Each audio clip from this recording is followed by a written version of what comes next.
Eh bien, bonjour à tous. Merci de nous rejoindre ce matin dans ce webinaire au cours duquel nous allons vous présenter les résultats et l'analyse de l'enquête Axis sur l'excellence au sein des directions comptables. Alors, quelques mots d'introduction. Donc, je me présente, je suis Romain Fèvre-Darcier. Moi, je suis directeur chez Axis Consultant, directeur au sein de la BU Finance. Et ce matin, je vais avoir le plaisir d'accueillir deux intervenants. Alors, le premier, c'est Pierre Sapin. Pierre Sapin, c'est le directeur de l'excellence au sein du groupe La Poste, au sein de la direction comptable. Et alors, on écoutera son témoignage vidéo, son témoignage filmé. Vous ne pouvez pas être présent ce matin. Et je serai rejoint tout à l'heure par Sébastien Dupré, qui est directeur chez Neosite Axis et qui nous fera partager son expertise sur les nouvelles technologies associées aux directions comptables et notamment sur le process mining. Voilà.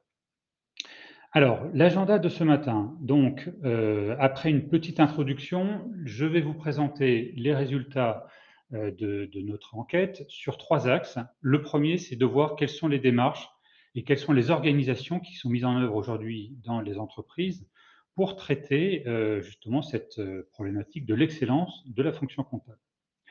Ensuite, nous parlerons des nouveaux modes de travail et des leviers humains qui sont activés pour cette recherche de l'excellence au sein des directions comptables. Et le troisième thème autour duquel est articulée cette restitution de l'étude, on va parler projet et on va parler nouvelles technologies au service des directions comptables. Voilà, donc au fur et à mesure de ces différents points se glisseront les interventions de Pierre Sapin et de Sébastien Dupré. Et je réserve 5 minutes à la fin de ce webinaire pour répondre à vos questions. Et de fait, je vous invite du coup à poser vos questions via le chat à droite de votre écran. Vous avez un chat qui est prévu pour ça et je récupérerai du coup vos questions en fin de séance. Voilà.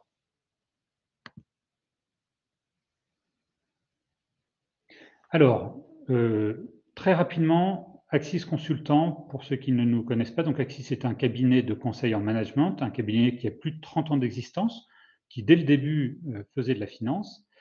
Nous sommes aujourd'hui 210 consultants avec un chiffre d'affaires de 25 millions d'euros et nous avons différents domaines d'expertise métier, les achats, la finance, le digital marketing et commerce, la data et le change management. Et puis en parallèle en fait de ces domaines d'expertise, nous avons différents assets, un Labia pour notre innovation, l'université Axis, la Digital Change Factory et Axis, le groupe Axis, c'est aussi deux filiales, Axis Odyssey sur le travel management et notre filiale Neosite sur l'intégration autour de SAP. Alors, parlons de l'enquête du coup, quelques mots pour en rappeler le cadre.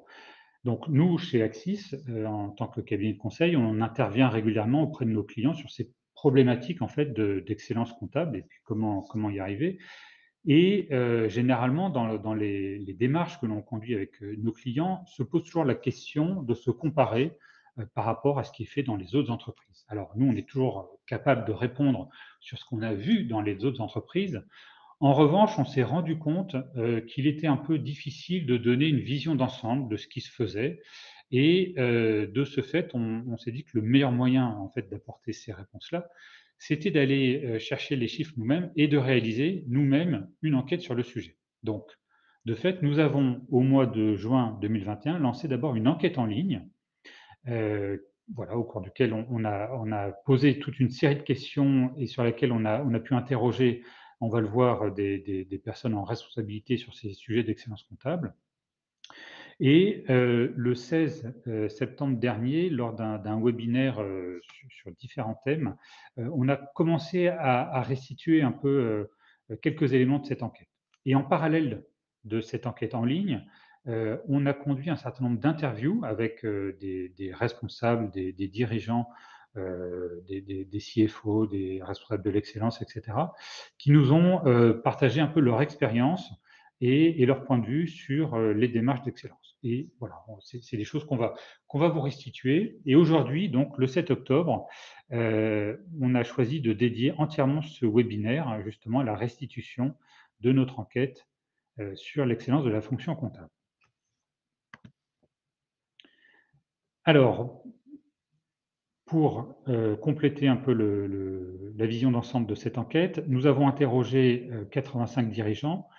Globalement, ces personnes étaient pour un tiers des directeurs comptables, pour 30% des directeurs financiers, un quart d'entre eux, donc des directeurs de la transformation finance. Alors, dans cette case-là, en fait, nous mettons aussi les personnes qui sont vraiment sur des postes liés à l'excellence comptable, les directeurs de l'excellence, on va les retrouver dans cette catégorie-là. Et puis, pour 14% des personnes qui ont répondu sont plutôt des directeurs de CSP comptable. Voilà. Et le profil un peu des entreprises qui ont répondu, on a surtout des grosses entreprises, 46% des entreprises ont plus de 2000 employés. Voilà. Et puis après, vous avez la répartition également par taille d'entreprise. Voilà, c'est une répartition qui est normale dans le sens où l'enquête Axis était surtout dirigée vers les entreprises que nous connaissons, et Axis travaille essentiellement avec des entreprises d'une certaine taille. Voilà, donc c'est pas un chiffre surprenant pour nous. Alors, je vous propose maintenant du coup d'aborder le premier thème de cette restitution, qui sont finalement quelles sont les démarches et quelles sont les organisations que les entreprises mettent en œuvre autour de l'excellence de la fonction comptable. Alors, voilà, ça s'affiche. Le premier point, c'est de se dire, en fait, cette démarche d'excellence, elle est construite en face d'enjeux auxquels les entreprises sont confrontées. Donc, la première question qu'on s'est posée, qu'on a posée en tout cas, c'est quels sont aujourd'hui les enjeux prioritaires qui vont motiver la mise en place d'une démarche d'excellence. Et là, on a un premier constat intéressant. C'est que les deux indicateurs qui sont mis en évidence en fait par les répondants, c'est la qualité des productions et la satisfaction client. Et c'est intéressant parce qu'on voit que ce sont tous les deux des indicateurs qui sont tournés vers les clients de la direction comptable, qui sont multiples, on va le voir, alors que des indicateurs de la direction comptable pour elle-même, tels que la productivité ou le respect des délais, restent importants, mais apparaissent sur un second rang. Voilà. Alors, ça nous a amené, du coup, vu l'importance que les directions comptables attachent à la satisfaction de leurs clients, ça nous a amené, lors des interviews, à questionner, du coup, les directeurs comptables, les directeurs de l'excellence sur, aujourd'hui, voilà, qui sont les clients, les différents clients des directions comptables et quels sont leurs enjeux. Alors voilà, là je vous présente un peu une restitution avec quelques citations. Donc, premier client, c'est la gouvernance, la direction de l'entreprise, et puis par rebond, les actionnaires. Et l'enjeu auquel les directions comptables sont confrontées vis-à-vis de leur direction, c'est d'être capable de retranscrire une image fiable de l'entreprise au travers de données comptables. Voilà, premier enjeu, la fiabilité des données par rapport à la réalité.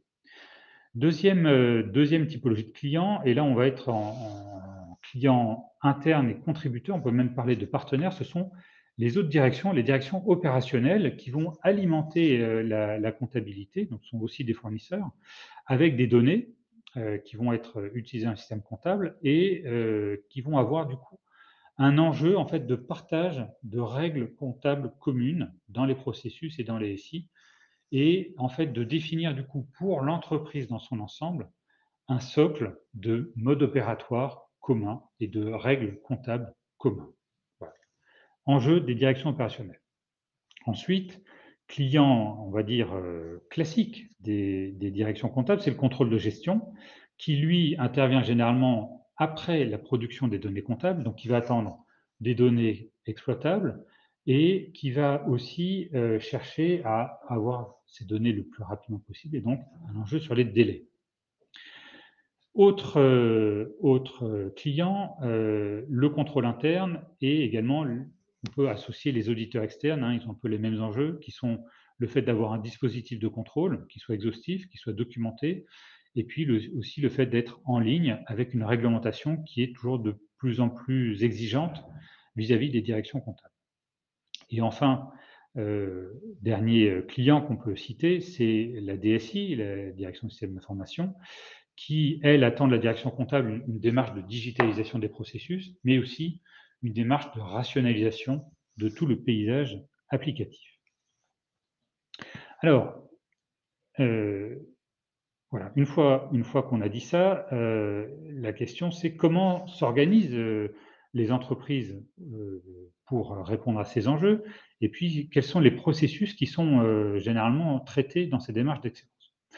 Alors, premier point déjà, c'est que, voilà, grosso modo 60 des entreprises nous disent, s'être organisées pour traiter l'excellence de la fonction comptable. Alors, pour, du coup 40 des entreprises, c'est un sujet qui est traité plutôt ponctuellement. C'est-à-dire qu'on va avoir des projets ponctuellement, on va avoir, des personnes qui ont un rôle, opérationnel, mais à qui on va assigner un complément de mission sur, l'excellence de la fonction. Et en revanche, dans 22 des entreprises interrogées, on va avoir une équipe dédiée qui s'appelle parfois, on va le voir, la direction de l'excellence et donc qui est attachée à piloter pour la direction comptable l'ensemble de cette démarche. Alors ensuite, quels sont les processus, qui sont le plus, au centre des préoccupations? Alors voilà, on a fait un petit podium. Celui qui ressort en majorité, c'est procure to pay et ça se comprend parce qu'on voit qu'aujourd'hui, il y a une forte pression sur les entreprises et qui se traduit par des amendes, hein, sur, les délais de paiement des fournisseurs. Donc ça, on comprend très bien ce processus procure to pay. Deuxième chose, 2e processus, c'est l'order to cash. Voilà, également une contrainte, une pression financière, hein, de trésorerie et d'optimisation des délais d'encaissement. Alors, parlons un peu des organisations en place. Donc on a là, c'est plutôt au cours des entretiens qu'on a conduits, à l'issue de l'enquête en ligne. On s'est un petit peu interrogé sur, comment les entreprises, s'étaient organisées, voilà, autour de leur démarche d'excellence, pour celles qui déclaraient avoir, vraiment, structuré la chose. Et du coup, on vous propose, 3 exemples, voilà, qui sont, à géométrie variable, mais voilà, qui sont intéressants en tout cas pour voir ce qui se fait. Premier exemple, c'est voilà, dans le domaine, de l'hôtellerie, de la restauration, une équipe, transformation, qui est composée de 3 personnes pour un total de 35 comptables et donc cette équipe est logée au sein de la direction comptable groupe et en 2021 avait comme priorité le fait de construire une feuille de route de l'excellence et également un sujet opérationnel de sécuriser le processus order to cash. Deuxième exemple, dans le secteur retail, là on va parler d'une direction de la performance opérationnelle qui est composée de 20 personnes rapportée à une population de 250 comptables et qui est elle-même rattachée à une direction plus large de l'optimisation de la performance financière qui se situe elle-même au sein de la direction financière de la France. Et les priorités pour cette entreprise en 2021, c'est le fait d'intégrer la data, la dimension data au sein de la performance de la fonction comptable. Là, on parle vraiment de la data au sein de la comptabilité et également d'accompagner, et c'est en lien, le changement culturel lié notamment aux nouvelles technologies. Troisième et dernier exemple de structuration, la direction de l'excellence pour une entreprise de logistique et de services. Donc vous allez vite deviner de laquelle il s'agit quand vous entendrez les témoignages qui suivent, où là on a 40 personnes sur une population de 700 comptables. C'est une direction qui est logée directement au sein de la direction comptable et qui en 2021 s'est intéressée justement à l'optimisation des délais de paiement et également, on va en parler, ça fait une excellente transition avec la suite, aux compétences managériales.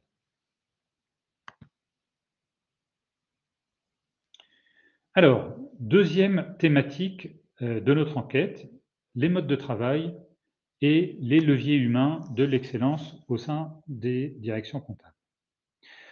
Premier thème, c'est le télétravail. Alors, et avec cette question, est-ce que finalement le télétravail n'est pas devenu un nouveau levier d'excellence pour les directions comptables? Alors, un petit historique, avant 2020, on avait, des accords de télétravail qui existaient dans les entreprises, mais, force était de constater que dans les directions comptables, voilà, ils étaient pas beaucoup mis en pratique. Pourquoi? Eh ben, voilà, culturellement, il y a une préférence à être sur place, à être entouré de collaborateurs pour échanger, Voilà, ça c'est propre aux équipes comptables. Il y a aussi parfois le fait d'être à distance, on n'a pas accès aussi facilement aux outils, aux ERP, que lorsqu'on est au bureau. Aussi, autre élément, une culture papier, c'est-à-dire qu'on aime bien, peut-être dans les départements comptables, avoir une version papier de la facture, en conserver une copie, etc. Donc, cette culture-là aussi qui est un peu un frein au télétravail. Et puis, de l'avis des managers, une coordination difficile des équipes quand les gens sont pas tous là. Alors, après, on a tous vécu en mars 2020 le confinement et du coup, les directions comptables ont basculé par la force des choses dans le télétravail et puis surtout, les directions comptables sont des services qui ont été maintenus enfin, voilà, dès mars 2020. Et puis, quand on tire un bilan aujourd'hui de cette expérience un peu brutale avec les différents dirigeants qu'on a interrogés, et en fait, on a un feedback très positif sur ce qui s'est passé. On voit que le télétravail, il s'est organisé et le management, il s'est organisé également en fonction. On voit aussi que les outils collaboratifs ont été mis en place et que les collaborateurs en fait ont été imaginatifs et ont créé des espaces partagés, des groupes Teams. Enfin, voilà, ils ont mis à profit en fait les possibilités des outils collaboratifs. Autre point, c'est que on a adapté les modes opératoires, c'est-à-dire que en fait, on a fait en sorte qu'ils soient compatibles avec un fonctionnement en télétravail. Dernier point, c'est qu'on a finalement optimisé les processus parce que ça a permis d'identifier des tâches inutiles qu'on a tout bonnement supprimées. Et le chiffre parlant, en synthèse de tout ça, c'est lorsqu'on interroge au travers de l'enquête les dirigeants, ils nous disent que 96% d'entre eux ont un bilan positif de cette expérience et vont faire en sorte que le télétravail soit généralisé dans les équipes comptables.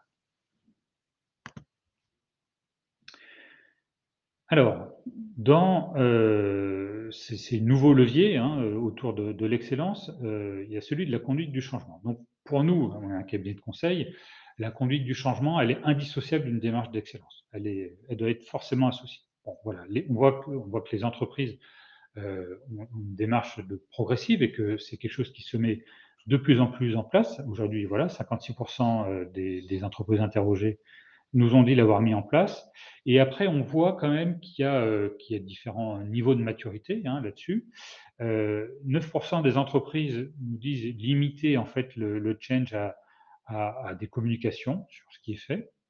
28% d'entre elles indiquent avoir mis en place une vraie démarche de change management. Et ce qui est intéressant, c'est qu'on voit émerger le coaching individuel des collaborateurs dans 19% des cas, qui montre voilà, l'arrivée en fait de ce nouveau mode d'accompagnement très, comment dire, dédié aux ressources et qui est intéressant. Parlons maintenant des ressources et des compétences qu'on attend dans le cadre d'une démarche d'excellence. Alors, donc, la question qui était posée, c'est est-ce que vous estimez que les compétences des personnes de vos équipes comptables correspondent à ce qu'on attend d'elles aujourd'hui? Alors, la réponse, elle est intéressante. On voit que pour les compétences, on va dire, pas de base, mais les compétences importantes, qui sont la technicité métier, le métier comptable, et puis l'informatique dans le sens utiliser les outils à disposition, savoir utiliser l'ERP. Globalement, on a un niveau de satisfaction, enfin, un niveau de conformité par rapport aux attentes qui est élevé. Voilà, donc les populations connaissent leur métier, connaissent leurs outils. On voit aussi, et c'est intéressant, que les compétences collaboratives, et là on parle des comptables au sein de l'équipe comptable. Les comptables entre eux, voilà, il y a des vraies compétences collaboratives qui fonctionnent bien et qui sont globalement très conformes aux attentes. En revanche, voilà, on voit qu'il y a des marges de progression sur deux aspects. Le premier, c'est les compétences relationnelles. Là, on parle des relations en fait des équipes comptables avec les départements qui les entourent et essentiellement leurs clients. Donc, on voit que là, on est au-dessus de 50% en termes de conformité, et donc on voit qu'il y a une marge de progression qui est importante. Et cette marge de progression, elle est encore plus importante quand on parle des compétences associées aux nouvelles technologies. Donc, je vous rappelle qu'on va en reparler à la fin de ce webinaire, les nouvelles technologies. Voilà, donc une marge de progression importante, le sentiment qu'aujourd'hui, elles ne sont pas encore maîtrisées et elles ne sont pas encore rentrées dans les compétences des équipes comptables. Alors, je vous propose maintenant d'illustrer tout ça avec un témoignage client, un retour terrain, qui est donc le témoignage de Pierre Sapin, que j'ai interviewé il y a 2 jours et qui nous parle de ce qui a été mis en place au sein du groupe La Poste. Voilà, donc c'est une vidéo que je vous invite à regarder maintenant.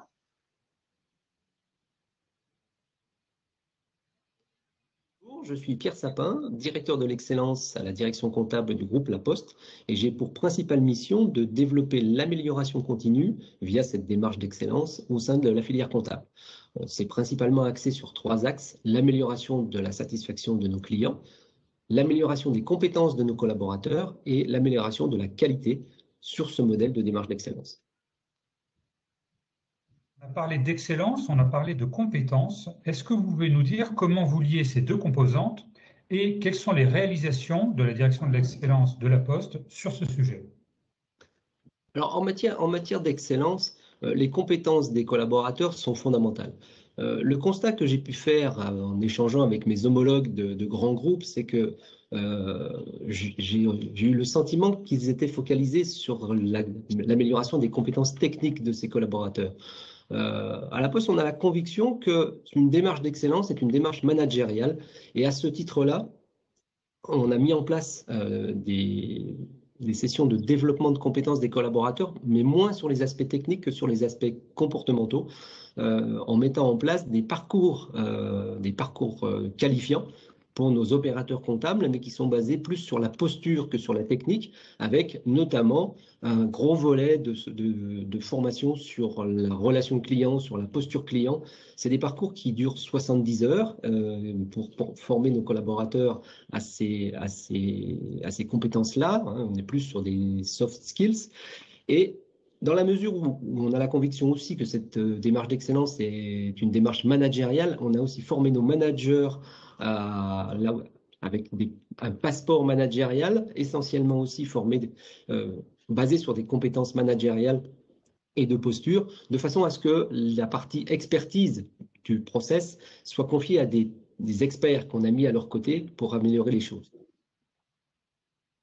Dans cette recherche d'excellence se pose aussi la question de l'évolution de la façon dont on travaille. Est-ce que vous pouvez nous dire comment cela se traduit à La Poste, notamment tout ce que vous avez mis en place autour du télétravail et quelles sont les initiatives que vous avez conduites? Alors, sur le télétravail, la Poste a mis en place au niveau de la comptabilité, de la filière comptable, le télétravail il y a une dizaine d'années. C'est une possibilité qui avait été offerte aux collaborateurs avec un succès moyen mitigé parce que peut-être un peu en avance de phase, avec des réticences qui venaient plus des collaborateurs que de la Poste, même si on avait limité les fonctions comptables, certaines fonctions comptables en accès au télétravail, notamment la partie caisse, on l'avait complètement exclue. La problématique, c'est que depuis le 15 mars 2020, les choses ont beaucoup changé et le télétravail s'est imposé, même s'il n'avait pas forcément été souhaité par les équipes. Ce qui nous a amené à nous interroger sur la possibilité de donner du télétravail à l'ensemble de nos collaborateurs et d'étendre sur des parties qui n'étaient pas prévues ou qu'on n'avait pas prévues. Ce télétravail s'est fait parallèlement par rapport aux nouvelles façons de travailler, c'est fait avec l'utilisation aussi des nouveaux outils de communication à distance. Et tout à l'heure, j'expliquais que cette démarche d'excellence était un fort fondement managérial. Et là, les managers ont été contraints par rapport au contexte de piloter des équipes à distance en télétravail, avec notamment en mettant en place des actions qui sont vraiment liées à la démarche d'excellence, que ce soit par exemple un brief quotidien pour s'assurer à la fois du pilotage des activités, répartir les activités auprès des équipes, qu'elles soient à distance ou qu'elles soient en présentiel, et puis pour avoir aussi un contact quotidien avec ces équipes-là. L'évolution depuis le milieu de l'année 2020, avec des phases de déconfinement et de reconfinement, ont fait que finalement, les télétravailleurs sont rentrés dans un rythme de télétravail, l'ont bien accepté et sont passés avec des conventions de télétravail, alors qu'avant, on l'avait plutôt imposé dans le cadre du confinement. Et aujourd'hui, on se rend compte que ce télétravail et ce travail à distance a permis à nos collaborateurs de se familiariser davantage et de monter en compétence sur les nouveaux outils, que ce soit des outils de communication, ou ça a aussi développé leur autonomie par rapport à ce qu'ils pouvaient exercer avant comme activité, même si c'est toujours la même. Ils sont moins enclins de contacter le manager, ils arrivent à travailler par eux-mêmes. L'autonomie s'est beaucoup développée dans la capacité à travailler les sujets.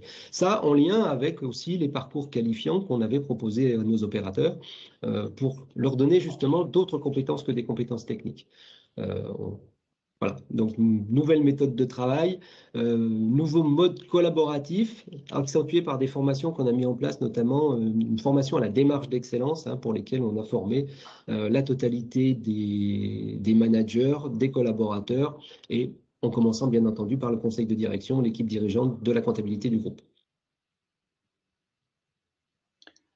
Alors, je vous propose de revenir maintenant sur le support que nous regardions. Voilà. Et je remercie encore Pierre Sapin pour son témoignage. Alors, je vous propose maintenant de rentrer dans la troisième et dernière partie de notre webinaire. Donc, les résultats de notre étude sur la question quels sont les projets et quelles sont la place des nouvelles technologies dans les démarches d'excellence aujourd'hui. Alors, tout d'abord, nous avons dressé un constat. Ce constat est le suivant, c'est qu'il y a dans les entreprises une forte préférence, elle s'exprime à 71% des personnes interrogées, pour le fait d'avoir des ERP qui soient intégrés, à l'inverse des systèmes d'information plus hybrides. Alors, quand on parle d'ERP intégré, il faut quand même nuancer un peu, c'est-à-dire qu'on parle surtout là de la brique cœur comptable, où il y a vraiment une volonté d'avoir un seul système pour gérer l'ensemble de ces sujets. En revanche, on voit que les SI des modules complémentaires sont bienvenus pour gérer des aspects un peu plus annexes comme l'EPM, l'ADV, etc. Alors, pourquoi est-ce que, comment est-ce que nous, on interprète en fait cette forte préférence pour les ERP intégrés? Déjà, il y a une forte recherche de rationalisation des systèmes d'information. Ça, c'est insufflé à la fois par les DSI, standardisation du parc applicatif, mais également par les équipes comptables qui cherchent à avoir un nombre minimum d'outils dans leur travail quotidien. Il y a aussi eu pour ça une recherche de standardisation, éviter de demander des développements spécifiques, rentrer un peu dans des process standardisés. Et ce qui va de pair avec le point suivant, qui est une tendance générale quand même à évoluer vers des solutions hébergées en mode SaaS et qui, elles, du coup, sont plus contraignantes en termes de standardisation. C'est une contrainte, il faut voir ça comme une contrainte positive. Ça conduit les entreprises à avoir des processus standardisés, mais en tout cas, voilà, il y a quand même cette tendance d'évolution vers les technologies SaaS. Deuxième constat intéressant, c'est que les responsables, donc là on parle des personnes que nous avons interrogées dans le cadre de l'enquête, nous disent se sentir encore un peu novices en matière de nouvelles technologies. Voilà. Il y a comment dire, ça peut être une méconnaissance, ou ça peut être aussi beaucoup de questions sur ce que les nouvelles technologies peuvent apporter et ce qu'elles permettent réellement de faire. Donc ça, c'est un sentiment général. À l'inverse, dans les personnes qu'on a interrogées, on a vu aussi que certaines directions de l'excellence sont très en avance sur ces aspects de nouvelles technologies et recrutent des profils de data analyst, data scientist qui vont être intégrés au sein des équipes comptables. Voilà, donc propos quand même à nuancer, mais néanmoins une tendance intéressante. Autre constat, c'est voilà, voir un peu quelles sont aujourd'hui les nouvelles technologies qui ont fait leur percée et qui sont déjà en place au sein des directions comptables. Alors, on a relevé deux d'entre elles qui sont particulièrement bien implantées hein, à la lecture des résultats de notre enquête en ligne. La première, c'est la RPA. Sur la totalité de notre panel, on voit que quasiment, j'arrive plus à lire parce que j'ai un message sur le chiffre, mais je crois que c'est environ 40% des entreprises interrogées qui ont mis en place de la RPA. Et lorsqu'on s'interroge aux entreprises qui ont plus de 2000 salariés, c'est un taux qui passe à 80%. Donc, voilà, chiffre important à retenir, 80% des grandes entreprises ont mis en place et ont initié des démarches de RPA. Deuxième point, on parle des cockpits de clôture, voilà, des solutions un peu comme Blackline par exemple. Donc, quasiment 30% des entreprises que nous avons interrogées ont mis en place ce genre de solution. Et pareil, même effet, lorsqu'on s'interroge aux entreprises d'une certaine taille, plus de 2000 salariés, on voit que 64% de ces entreprises ont déployé des cockpits qui leur permettent de piloter leurs activités de clôture. Donc ça, c'était les constats qu'on a pu dresser. Et ensuite, dans notre étude, il y avait un volet sur les perspectives, du coup, et les tendances du marché sur ces nouvelles technologies appliquées aux directions comptables. Alors du coup, moi je vous propose cette restitution, c'est de voir un peu comment, par technologie, en fait, comment ces sujets sont positionnés dans les feuilles de route à 3 ans des entreprises. Hein. La question qui leur a été posée, c'est voilà, dans les 3 prochaines années, quelles sont les différentes technologies que vous souhaitez déployer pour vos équipes comptables. Et alors, on voit, point très intéressant, l'émergence importante, enfin en tout cas la mise en valeur importante de tout ce qui est intelligence artificielle. 35% des entreprises, donc plus d'un tiers des entreprises que nous avons interrogées, nous disent vouloir déployer des sujets d'intelligence artificielle. Alors, quand on parle d'intelligence artificielle pour les directions comptables, on pense souvent à des algorithmes qui permettent de faciliter les rapprochements, par exemple. Ensuite, 21% des entreprises envisagent d'intégrer la big data. Hein. C'était un peu l'exemple que je citais juste avant en disant qu'on voyait des recrutements de profils de data analyst, data scientist dans les directions comptables. 21%. On voit aussi, point important, parce que Sébastien va nous en parler juste après, l'arrivée du process mining en troisième position. Alors 11%, mais voilà, c'est quand même un indicateur intéressant de l'arrivée de cette technologie au service de l'optimisation des processus. Et puis après, et là on voit que ce sont des indicateurs qui sont un peu minorés, la RPA et la data viz, 7% pour les deux. Alors, on peut se demander pourquoi ces chiffres sont faibles. Nous, l'interprétation qu'on en fait, c'est qu'en fait, la question était de savoir quelles nouveautés ils allaient mettre en place dans les 3 prochaines années. En fait, on a vu que les sujets, notamment les RPA, étaient déjà fortement déployés.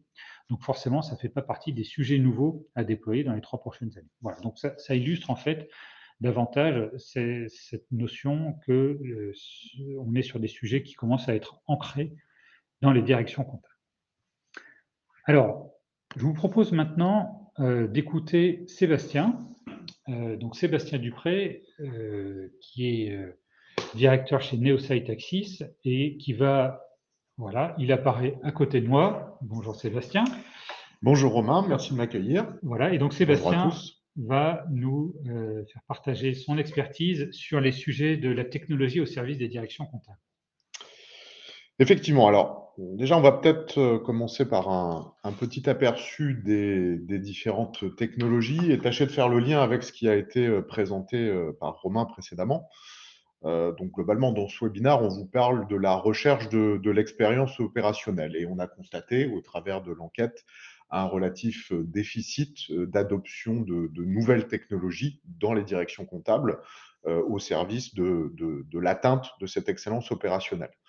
Alors, évidemment, ces technologies, il faut les inscrire dans une démarche qui va permettre de construire l'excellence opérationnelle au quotidien Et on va pouvoir résumer ça à 3 grandes étapes finalement, hein, qui sont inspirées plus ou moins du Lean ou d'approches de type Kanban et autres.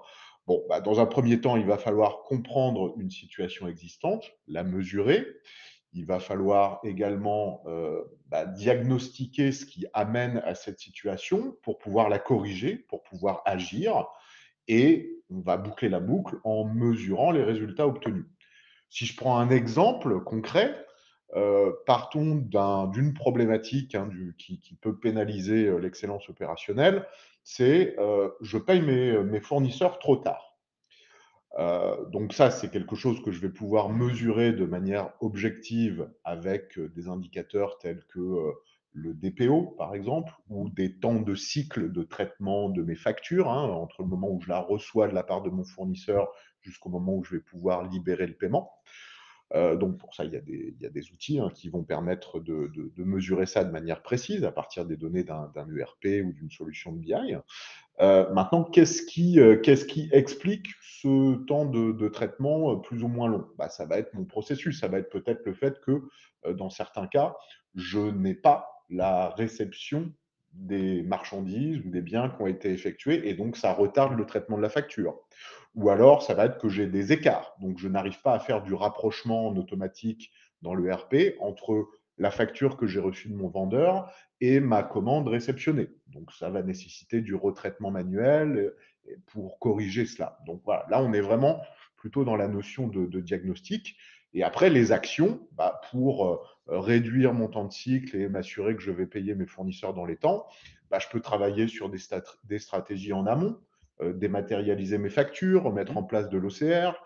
Je peux travailler aussi sur, pourquoi pas, de la RPA, donc mettre en place des petits robots qui vont créer automatiquement des réceptions de marchandises, par exemple pour des commandes de petits montants. Et comme ça, on va pallier éventuellement au retard des opérationnels qui ne l'auront pas fait spontanément dans le ERP.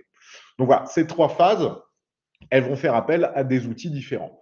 Donc, quand on est sur les aspects mesurer un processus, bon, évidemment, on va se tourner plutôt vers des outils de type BI, analytique, data viz, donc se faire des beaux tableaux de bord, créer des indicateurs.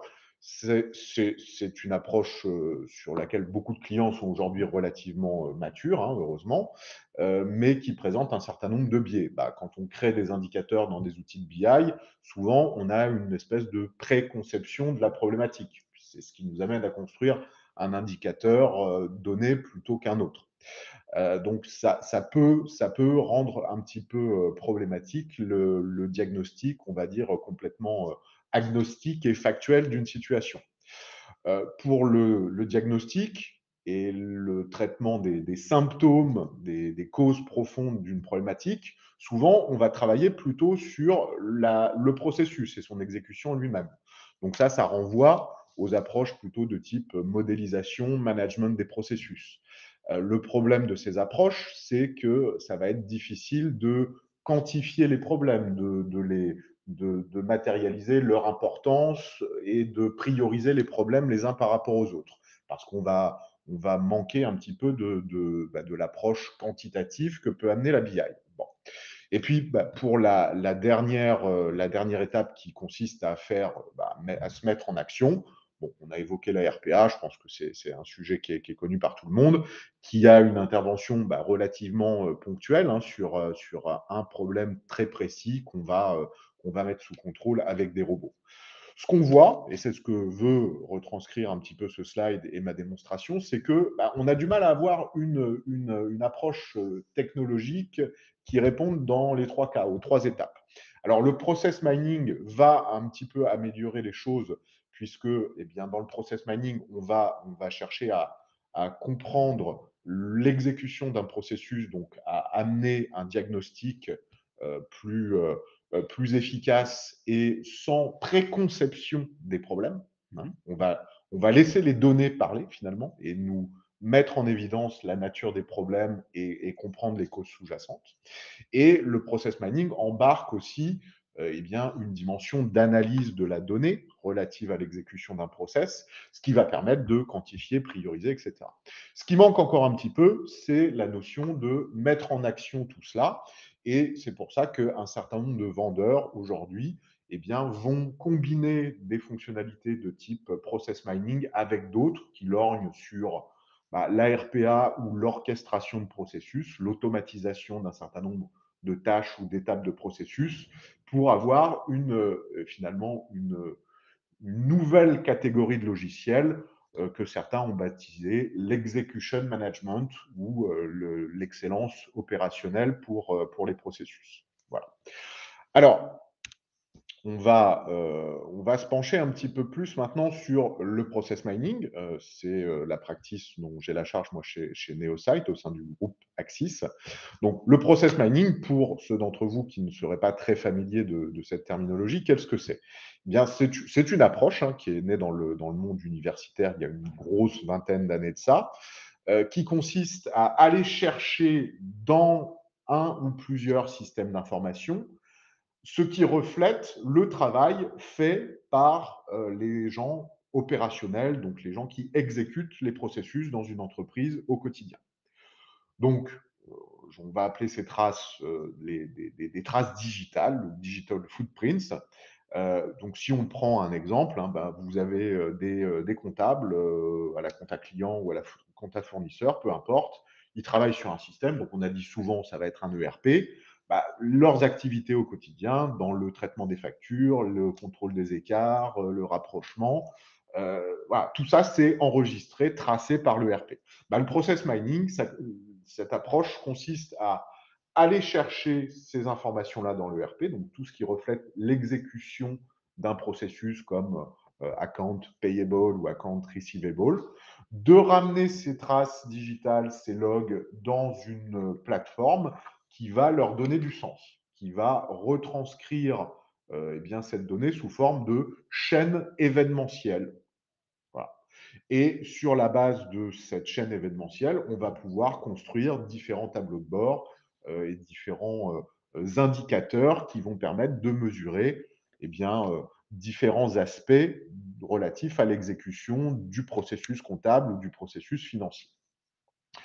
Donc, si on met ça un petit peu en perspective, j'ai une technologie qui peut embarquer des choses plus ou moins sexy, de l'intelligence artificielle, du machine learning, qui vont interpréter les données provenant de mon système d'information, donc notamment des données très peu exploitées aujourd'hui dans le système d'information, tout ce qui est log applicatif, journaux d'application, et qui va leur redonner de la valeur, qui va leur redonner du sens. Comment? En s'en servant pour redocumenter l'exécution d'un ou plusieurs processus tels qu'ils sont réellement déroulés dans mon entreprise ou chez mon client. Et à partir de cette redocumentation de la manière dont le processus s'exécute, je vais pouvoir travailler pour optimiser comprendre et améliorer son efficacité, donc faire en sorte que le processus aille jusqu'au bout, travailler sur son efficience, faire en sorte qu'il se déroule jusqu'au bout, mais plus rapidement et avec moins d'efforts et avec moins de déperdition de qualité, moins de rework, etc. Et puis, quatrième dimension que je vais pouvoir adresser, c'est la mise en conformité de mon processus. S'assurer, par exemple, que j'ai une bonne ségrégation des tâches dans l'exécution d'un processus donné. S'assurer que les personnes qui créent et traitent les commandes dans l'ERP ne sont pas les mêmes que ceux qui vont intégrer les factures pour éviter d'éventuelles possibilités soit de malversation interne ou d'erreur. Bon. Donc, les objectifs que je vais atteindre avec cette technologie de process mining, c'est globalement harmoniser les façons de travailler et ramener, on va dire, augmenter l'efficacité moyenne de mes processus. Donc, ça va contribuer à réduire les coûts, ça va pouvoir contribuer aussi à maximiser la satisfaction de mes clients ou de mes partenaires, de mes vendeurs. Ça peut donc contribuer à augmenter mon revenu, mon volume d'affaires ou mes marges. Ça peut me permettre de préserver ma trésorerie. Je prends un exemple tout simple. On parlait tout à l'heure du non-respect plutôt des délais de paiement fournisseurs. Donc, si on paye des fournisseurs trop tard, au-delà de 60 jours, c'est répréhensible, ça tombe sous le coup de la loi, et on peut avoir des amendes, donc ça a un impact financier. Ce qu'on constate très souvent aussi, c'est que les vendeurs, pardon, on a tendance à les payer trop tôt également. Et trop tôt, c'est pas terrible non plus, parce que dans ce cas-là, c'est ma trésorerie qui finance quelque part mes fournisseurs. Donc, il faut trouver le juste milieu pour avoir une optimisation du besoin en fonds de roulement. Et puis, bon, la notion de conformité, contrôle des risques en continu, c'est quelque chose que de plus en plus d'entreprises ont à cœur.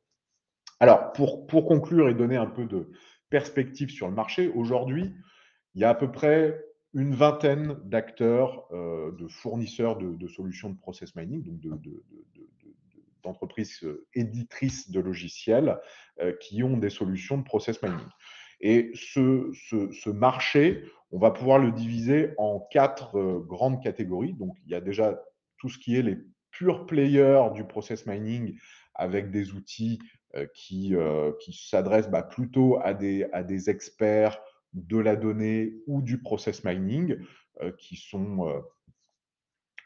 peuvent être intéressants dans des petites sociétés, mais qui n'offrent pas un éventail de fonctionnalités et de fonctionnalités clés en main et prêtes à l'emploi suffisant pour pas mal on va dire, d'entreprises de taille intermédiaire ou de grandes entreprises.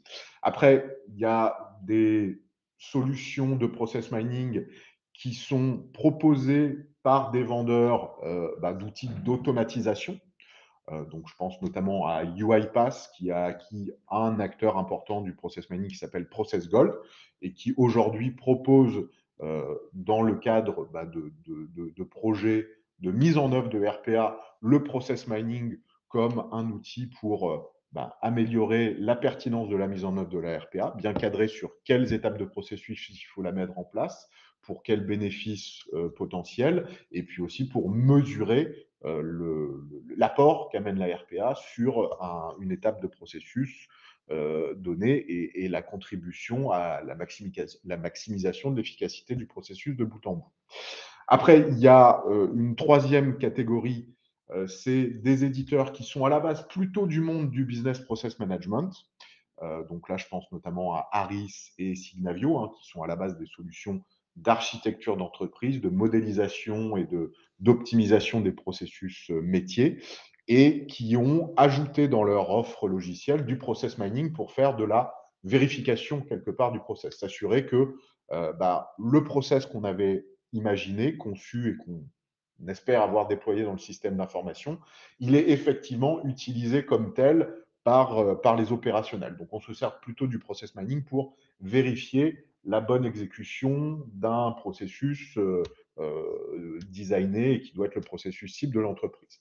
Et puis, il y a donc une dernière catégorie qui est encore émergente, c'est le process mining au service de l'exécution opérationnelle des processus, donc du process mining et d'autres briques pour automatiser, orchestrer des processus de bout en bout et assurer une cohérence. Et donc, dans cette catégorie va se trouver la société qui est aujourd'hui le leader relativement indisputé et reconnu unanimement du process mining historiquement, qui s'appelle Celonis et qui se trouve être aussi notre principal partenaire technologique. Voilà, ça donne un petit peu un aperçu de ces aspects technologiques, comment on les utilise et comment le marché semble être en train de se structurer aujourd'hui. Je te laisse. Oui, merci pour cet éclairage. Le mot de la fin, parce qu'on a un petit peu dépassé le timing, juste retenir en synthèse que les leviers de l'excellence en 2021, nous, on a vu que c'était d'abord savoir répondre aux nombreux enjeux auxquels aujourd'hui sont confrontés les directions comptables, nombreux enjeux parce que de nombreux clients. Deuxièmement, un enjeu important, un levier important sur les compétences. Et là, on parle plutôt de compétences managériales et relationnelles plutôt que de compétences techniques, dont il faut accompagner l'acquisition. Et le troisième point, c'est le fait d'embarquer, de savoir et de réussir à embarquer les innovations technologiques dans les roadmaps. Donc là, on parle des projets à mettre en œuvre afin de sécuriser et d'automatiser les processus comptables. Voilà. Et puis, le mot de la fin, enfin l'ouverture en tout cas, c'est que dans notre étude, on a posé quelques questions sur la mise en place d'une comptabilité sociale et environnementale. Et en fait, on a vu qu'il y avait, que la préoccupation était présente, mais que sa mise en œuvre restait à faire. Voilà. Et donc, nous, on a identifié ça comme étant probablement un des prochains défis et un des prochains enjeux métiers à adresser. Alors, on avait prévu de garder quelques minutes pour les questions. Bon, je vois que, écoutez, il n'y a pas de questions, donc ça tombe bien. Ça veut dire qu'a priori, on a peut-être été assez clair. En tout cas, si vous avez d'autres questions, si vous souhaitez échanger sur cette thématique de l'excellence comptable, voilà, vous voyez s'afficher sur cette dernière page mes coordonnées, mon adresse email, et je serai ravi de pouvoir échanger avec vous sur ce sujet. Voilà, merci d'avoir assisté à cette matinée. Merci à distance à Pierre Sapin d'avoir participé. Merci à Sébastien pour ton témoignage. Et nous vous invitons voilà, à rester sur Webikio pour trouver de nouveaux webinaires Axis à consulter. Merci.